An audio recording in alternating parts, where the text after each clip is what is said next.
Hello everyone, so as I was just saying before, I'm Jonathan, and Live Laugh Coach is my coaching business, so life coaching.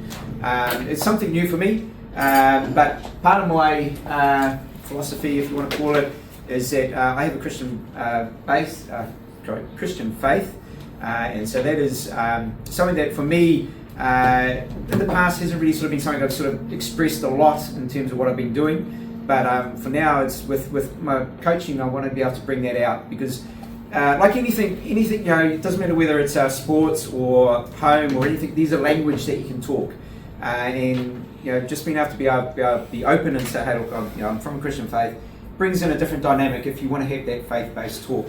But if you don't, it's cool. I've got language around both ways of coaching, and so it's just for me, my life has been Christian based, and so my philosophy, my lifestyle draws from that.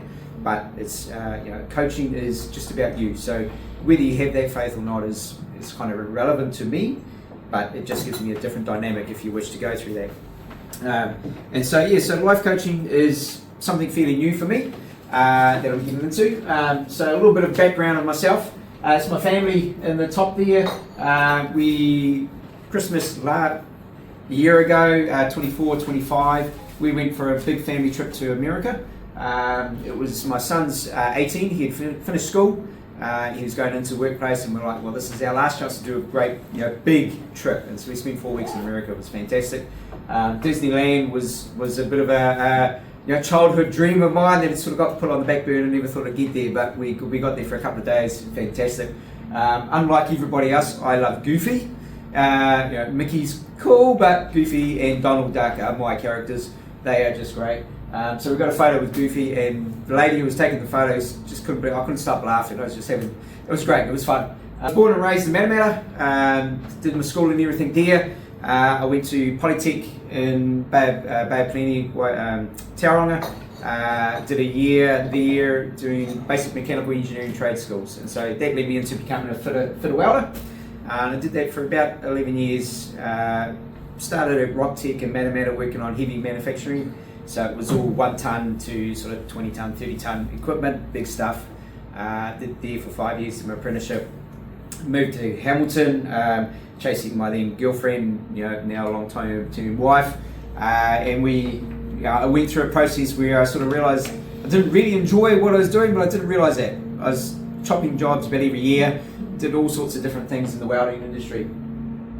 After a while, I realised actually I'd like to get into sales, and my dad had said to me, "Don't go into sales. You don't be a salesman. Become an engineer. Then you can do whatever you want." Well, sorry, Dad, but I wanted to get into sales. No way. You're a welder. You're a tradesman. What are you doing in sales? So it took a bit, but I got into a welding sales position. Spent 2.5 years on the road. Loved it. The guys basically just gave me the keys after a couple of months and said, "See ya." And that was just the catapult into figuring out that actually I can work for myself. I can do this thing. I can look after my time. I had a great rapport with customers. Went from we had 2 of us work in the Greater Waikato Bay of Plenty area. Between 2 of us, when I first started, we were doing 30,000 between us. By the time the other guy he stepped up to another position, I took over. I took that area up to 60,000 on my own. And so I could have had a good career moving up the scale in the sales, but I actually sort of started to get to a point where I was like, okay, this is good, but I want a bit more freedom. And so then I looked at going into business for myself. So 2006, nearly 20 years ago, I went into the audio, visual and security industry. Never been involved in it, but I just went, this is something that interests me. And I went, well, I can figure out, what's in a wall. I can pull a cable. I've got a bit of an idea around technology, and I gave it a go. And as I say, 20 years later, here I am, still cracking away. That is on the market for sale, as I've said. Sunil is, promoting that for me, and hoping that will be moved on very soon. But in the process, I am now shifting into life coaching. And you may say, well, why the change? For me, technology has been great, but it's never been really my passion. And over the last couple of years, I've really worked through and gone, what is it I'm actually interested in? What am I doing? A big thing that I've done is taken a lot of personality tests. I've gone through a different variety of tests and all that sort of thing. Personalities, I'm really interested in. I can generally look at sort of people and go, okay, they're this type of person or that type of person. Helps in sales. If you can understand how a person communicates, what their personality is, you can communicate to them in a way that's going to help them understand. Because I'm a storyteller. I love to tell stories. I don't really do a lot of detail. I'll just go big broad. But some people are like, give me the points, give me the facts. I'm not interested. If you want to know the specs of a projector, that's fine. I'll send you somewhere to find them, because I don't. Also, like in my technology business, my big thing was to come in and say, somebody say, how do I know the system's going to be good? I say, trust me, it'll be great. That was my sales pitch, basically. It'll be great. Yep, I can do that. Yes, I can do that. No detail, no nothing. I had a sales guy who worked for me for a while, and he was like, you didn't tell them how you're going to do anything or what you're going to provide. I'm like, they don't need to know. They don't really need the detail. If they want the detail, they'll ask. All they want to know is, can I do it?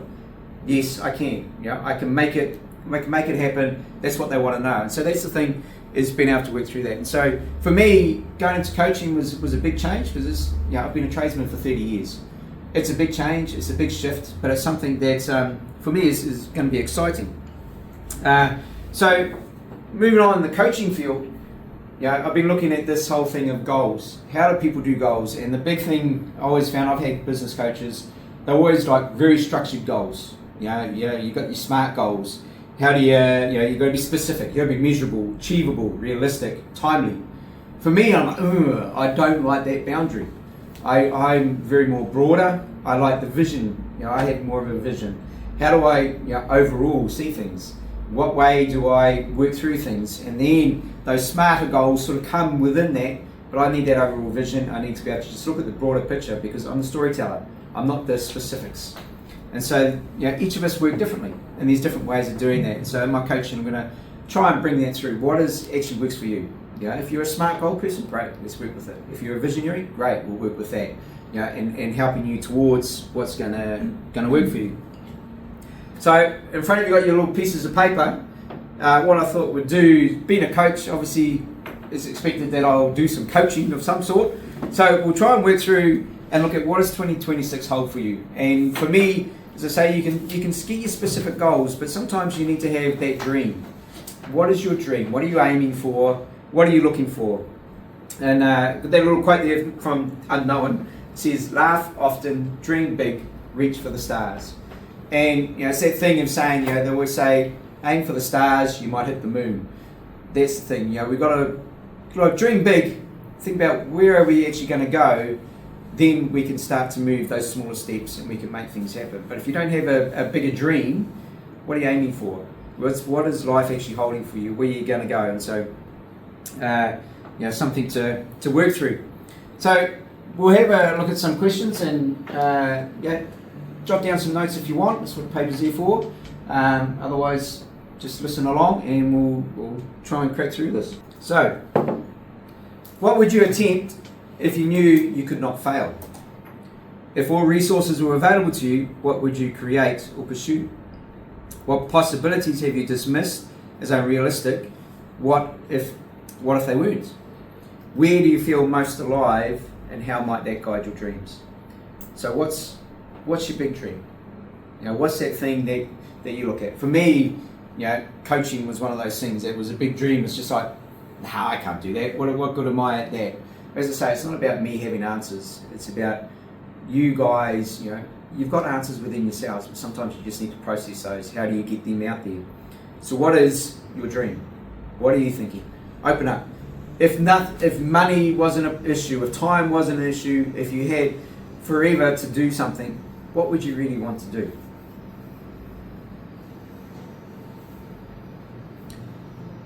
So what beliefs are you holding on to? What beliefs about yourself might be holding you back? Which voices or opinions have shaped your limits? Are they true? What assumptions about what's possible could you question today? And if you set aside fear, what new direction would open up? So again, for me, this has been a challenging thing. Because there's that little voice inside of us that goes, nah, you're no good at that, you can't do that. Who do you think you are? And that happens. We have that imposter syndrome, where we're going, oh, who's ever going to listen to me? Who is going to take me seriously? I'm this guy who's a tradesman for the last 30 years. How the hell can I be a coach?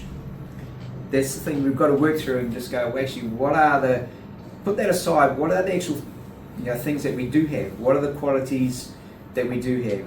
Where are you going? Because we've got to challenge these beliefs. And something I listened to recently was the idea that change is easy. It's actually the transition that's hard. So you can make a decision to change. It's that process of going through and actually shifting that is the hard part.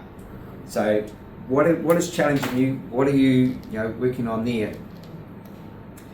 Expanding your horizons. Imagine your life 5 years from now. What excites you most? What would dreaming bigger look like look like for you right now? If you could design a day that reflects your deepest desires, what would it include? What opportunities might exist beyond what you currently see? So again, just expanding that thought. What are you hanging on to that you're limiting yourself with? What is that big dream? What is that big thing that you want to do?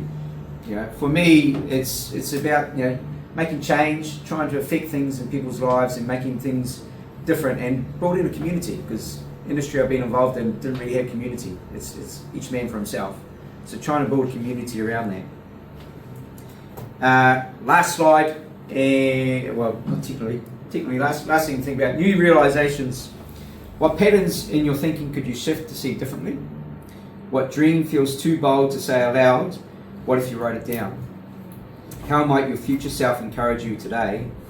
And what new possibilities emerge when you let go of should and embrace could? So these are all things to think about. Often we say, oh, I should have done this, or I should have done that, or I should do this. What about if you just actually step out there and do it? I could do this. I can do this. Just that change of mindset, that change of thinking, and working through that process. So that's pretty much my time. So that's me, Jonathan from Live Laugh Coach, hoping to expand people's worlds, help them to find direction, find identity, find purpose, and dream the big dream and make things happen. Thank you.